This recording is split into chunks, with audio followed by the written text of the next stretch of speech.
ನೀವ್ ಎಷ್ಟ್ ಡಯಟ್ ಚೆನ್ನಾಗಿ ಮಾಡ್ತೀರಿ, ಎಷ್ಟ್ ಪ್ರೋಟೀನ್ ನೀವು ತಿಂತೀರಿ, ಅಷ್ಟು ಏನಾಗ್ತೈತಿ ಜಾಸ್ತಿ ನಮ್ ಬಾಡಿ ಒಳಗ ಸ್ಟೆಮಿನಾ ಇಂಪ್ರೂವ್ಮೆಂಟ್ ಆಗ್ತೈತಿ. Yes clear? ಅರ್ಥ ಆಯ್ತಾ ಹೇಳಿದ್ದ? ಮತ್ತೆ ಈಗ ಏನ್ ಮಾಡ್ಬೇಕು, ನೀರ್ ಪ್ರಾಕ್ಟೀಸ್ ಏನ್ ಮಾಡ್ತಿಲ್ಲ, ನೀರ್ ಜಾಸ್ತಿ ಕುಡಿಬೇಕಾ. ನಾವು ಎಲ್ಲಾರ ಬಿಸ್ಲಾಗ ಹೊರಗಡೆ ಹೋಗ್ತೇನೆ ಅಂದ್ರೆ ವಾಟರ್ ಬಾಟಲ್ ಕಂಪಲ್ಸರಿ ಮೇಂಟೈನ್ ಮಾಡ್ರಿ ಎಲ್ಲರೂ. ನೆನ್ಸಿದ ಕಾಳ ತಿನ್ರಿ, ಹುರುಳಿ, ಮುಕ್ನಿ ಕಾಳ, ಶೇಂಗಾ ಕಾಳ, ಕಡ್ಲೆ ಕಾಳ. ನೀವೇನ್ ಡಯಟ್ ಮಾಡ್ತಿರ್ಲಪ್ಪಿ, ಡಯಟ್ ಮಾಡಿದ ಮ್ಯಾಗ ಸಡನ್ಲಿ ನೀರ್ ಕುಡಿಬೇಡ್ರಿ. ಒಂದ್ 5 ನಿಮಿಷ 10 ನಿಮಿಷ ಬಿಟ್ಟ ಮತ್ತ ಏನ್ ಕಾಳುಗಳು ತಿಂತಿರ್ಲಾ, ತಿಂದಿದ್ದೆಲ್ಲ ಬಾಯಿಯೊಳಗ್ ಹಿಟ್ ಆಗ್ಬೇಕು ಪೂರಾ. ಊಟ ಶಿಸ್ತ್ ಮಾಡ್ರಿ. ನಮ್ಮಲ್ಲೆಲ್ಲ ಅನ್ಲಿಮಿಟೆಡ್ ಫುಡ್ ಐತಿ, ನಿಮ್ಗೆ ಗೊತ್ತೈತಿ. S clear? ಹಂಗಂತೇಳಿ ಹೆಂಗ್ ಊಟ ಮಾಡ್ಬೇಕಂದ್ರ ಒಂದ್ ಸ್ವಲ್ಪ ಪದ್ಧತಿಗಳು ಅದಾವ, ಅವ್ನೆಲ್ಲಾರು ಅನ್ವಯಿಸ್ಕೋರಿ. ಹೊಟ್ಟಿ ಫುಲ್ ಪ್ಯಾಕ್ ಮಾಡಂಗಿಲ್ಲ. ನೀವು ಹೊಟ್ಟೆ ಎಲ್ಲ ಫುಲ್ ಪ್ಯಾಕ್ ಮಾಡಿದ್ರಂದ್ರೆ ಏನಾಗತ್ತ, ಡೈಜೆಷನ್ ಆಗಂಗಿಲ್ಲ time to time. Yes clear? ಸ್ವಲ್ಪ ಹೊಟ್ಟಿ ಏನ್ ಖಾಲಿ ಉಳಿಬೇಕು ಸ್ವಲ್ಪ. ಈಗ ನಮಗ್ 4 ಚಪಾತಿ ತಿಂತೇವಂತ ತಿಳ್ಕೊರಿ, ಎಕ್ಸಾಂಪಲ್ ಹೇಳತ್ತೀನಿ. 3 ಚಪಾತಿ ತಿನ್ನೋದು ಸ್ವಲ್ಪ ಕಡಿಮೆ ಆಗ್ತೈತಲ್ಲ, ಅವಾಗ ನಿಮ್ಗ ಡೈಜೆಷನ್ ಕರೆಕ್ಟ್ ಆಗ್ತೈತಿ, ನಿಮ್ ಹೆಲ್ತ್ನು ಚಲೋ ಉಳಿತೈತಿ. S clear? ಮತ್ ಇನ್ನೊಂದ್ ಹೇಳ್ತೀನಿ, ನಾ ಇಲ್ಲಿ ಏನ್ ಅಕಾಡೆಮಿ ಫುಡ್ ಕೊಡ್ತೀನಿಲ್ಲಪ್ಪಿ, ಅದನ್ನಷ್ಟ ಫುಡ್ ಮೇಂಟೈನ್ ಮಾಡ್ರಿ. ನಿಮ್ಗೆ ಏನ್ ಕೊಡ್ಬೇಕು, ಯಾವ ಟೈಮ್ನಾಗ ಯಾವ ಇವತ್ ಏನು ಊಟ ಕೊಡ್ಬೇಕು ಅನ್ನೋದು ಎಲ್ಲಾ ಗೊತ್ತಿರ್ತೈತಿ. S clear? ಮತ್ ನೀವ್ ಏನ್ ಮಾಡ್ತೀರಿ, ಹೊರಗಿನ ಊಟ ಬಿಡ್ಬೇಕು ಎಲ್ಲರೂ. ಹೊರಗಿನ ಊಟ ಬಿಟ್ರಿ, ನೀವು ಡಯಟ್ ಮತ್ತ ನಾವು ಕೊಟ್ಟಿದ್ದನ್ನ ಊಟ ಮಾಡ್ರಿ, 100% ಎಲ್ಲರೂ ಫಿಟ್ ಹಾಕಿರಿ. ಅರ್ಥ ಆಯ್ತಾ ಹೇಳಿದ್ದ? ನೀವ್ ಏನ್ ಮಾಡ್ತೀರಿ, 50% ಹೊರಗೆ ತಿನ್ನೋದು, 50% ಎಲ್ಲಿ ತಿನ್ನೋದು, ಎಲ್ಲಾ ಕೂಡ ಏನಾಗ್ತೈತಿ, ಫುಡ್ ಪಾಯ್ಸನ್ ಆಗ್ತೈತಿ. Yes clear? ಚಾ ಕುಡಿದ್ ಬಿಡ್ರಿ. ಅರ್ಥ ಆಯ್ತಾ ಹೇಳಿದ್ದ? ಅವು ಎಲ್ಲಾನು ಹೊರಗಿನ ಜಂಕ್ ಫುಡ್ ಎಲ್ಲಾ ಬಿಟ್ಟಾಕ್ ನಿಮಗ್ ಚಲೋ. Yes clear? ಮತ್ ನೀವು ಅವ್ ಎಲ್ಲಾನು ಮಾಡುದು, ಇಲ್ಲಿ ಮಾಡುದು, ರನ್ನಿಂಗ್ ಬಾಡಿ ಸಾಥ್ ಕೊಡಂಗಿಲ್ಲ.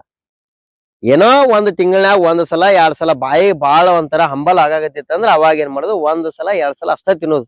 ಇನ್ನ ಕಂಟಿನ್ಯೂ ಹೊರಗಿನ ಫುಡ್ ಇರಬಾರ್ದು. ತಿಳಿತಾ ಹೇಳಿದ್ದ? ಯಾಕಂದ್ರೆ ನೀವ್ ಏನ್ ಅಪಿ ಈಗ ಏನ್ ತೇರಲ್ಲಿ ಓಡ್ತೀರಿ, ಮತ್ತ ಆಮೇಲೆ ಅಗ್ನಿವೀರ ಏನ್ ತಯಾರಿ ನಡ್ಸಾತಿರ್ಲಾ, ಮೇನ್ ನೀವು ಡಯಟ್ ಹೆಂಗ್ ಮಾಡ್ತೀರಿ ಅಷ್ಟ ನೀವು ಜಲ್ದಿ ಫಿಟ್ ಹಾಕಿರಿ. Yes clear? ಎಲ್ಲಾ ಎದ್ರ ಮ್ಯಾಗ ಡಿಪೆಂಡ್ ಐತಿ, ನಿಮ್ ಡಯಟ್ ಮ್ಯಾಗ. ನೀವ್ ಎಷ್ಟು ಹೆಚ್ಚಿಗೆ ಡಯಟ್ ಮಾಡ್ತೀರಿ ಅಷ್ಟು ನಿಮ್ಗ್ ಚಲೋ. Yes clear? ಯಾರು ಮಾಡತ್ತಿಲ್ಲ ಇನ್ಮ್ಯಾಗ ಎಲ್ಲರೂ ಮಾಡ್ರಿ, ನೀಟಾಗಿ ಮಾಡ್ಕೊರಿ, ಆರಾಮ್ ಕ್ಲಿಯರ್ ಆಕೈತಿ. Yes clear? ಈಗ ನೀವು ಪ್ರಾಕ್ಟೀಸ್ ಮಾಡತ್ತೀರಿ, ಈಗ ಮುಂಜಾನೆ ಎಷ್ಟು 5:20 ಸ್ಟಾರ್ಟ್ ಆಗ್ಯದ ಪಿಟಿ, ಹೌದಾ? 7:20-40 ತನಕ ಪಿಟಿ ಐತಿ. ಕಂಟಿನ್ಯೂ ಅಲ್ಲಿ ಮಾಡತ್ತೀರಿ ಅಂದ್ರೆ ನಿಮ್ಮಲ್ಲಿ ಸ್ಟೆಮಿನಾ ಐತಿನ.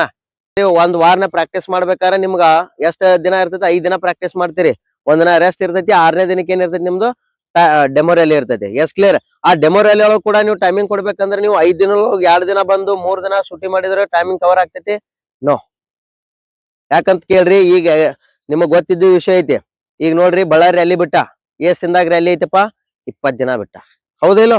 20 ದಿನದಾಗ ಪಿಕಪ್ ಹೆಂಗ್ ಆಗ್ತೈತಿ, ರನ್ನಿಂಗ್ ಹೆಂಗ್ ಇಂಪ್ರೂವ್ಮೆಂಟ್ ಆಗ್ತೈತಿ, ಆಗಕ್ ಸಾಧ್ಯ ಇಲ್ಲ. ಅದಕ್ಕಾಗಿ ನಿಮ್ ಮಂಗಳೂರು ಯಾರದವ್ರಿಗೆ ಇನ್ನೂ ಅವಕಾಶ ಐತಿ. ಯಾವಾಗ ಯಾಕೆ ಬಿಡ್ಲಿ, ಇವಾಗಿಂದ ಸ್ಟಾರ್ಟ್ ಮಾಡ್ರಿ. Yes clear? ನಮ್ಮಲ್ಲಿ ಹೊಸ ಬ್ಯಾಚ್ ಕೂಡ ಸ್ಟಾರ್ಟ್ ಐತಿ. ಇಲ್ಲಿ ಟ್ರೈನಿಂಗ್ ಹೆಂಗೈತಿ ಅನ್ನೋದು ಗೊತ್ತೈತಿಲ್ಲ ನಿಮಗ? S R no? ಟ್ರೈನಿಂಗ್ ಹೆಂಗೈತಿ ಇಲ್ಲಿ? ಬ್ಯಾಂಕ್ ಅದ ಇಂಪ್ರೂವ್ಮೆಂಟ್ ಆಗಿರೇ ಇಲ್ಲೋ ಮೊದ್ಲೇಕಿತ್ತ ನೀವು? ಯಾಕಂದ್ರೆ ಹೆವಿ ಮಾಡಾಕತ್ತೀರಿ ಪ್ರಾಕ್ಟೀಸ್ ನೀವು, ಈಗ ನಿಮಗ್ ಗೊತ್ತಿಲ್ಲ. ಅರ್ಥ ಆಯ್ತಾ ಹೇಳಿದ್ದ? ಇದ್ರ ರಿಸಲ್ಟ್ ನಾಳೆ ನಿಮಗ್ ರ್ಯಾಲಿ ಒಳಗೆ ಗೊತ್ತಾಗ್ತೈತಿ. ಎಸ್. ಮತ್ತ ಆ ನಂತರ ರಾಯಚೂರ್ ರ್ಯಾಲಿ ಕೂಡ ಎಷ್ಟ್ ದಿನ ಬಿಟ್ಟ, 15 ದಿನ ಬಿಟ್ಟ ಡೇಟ್.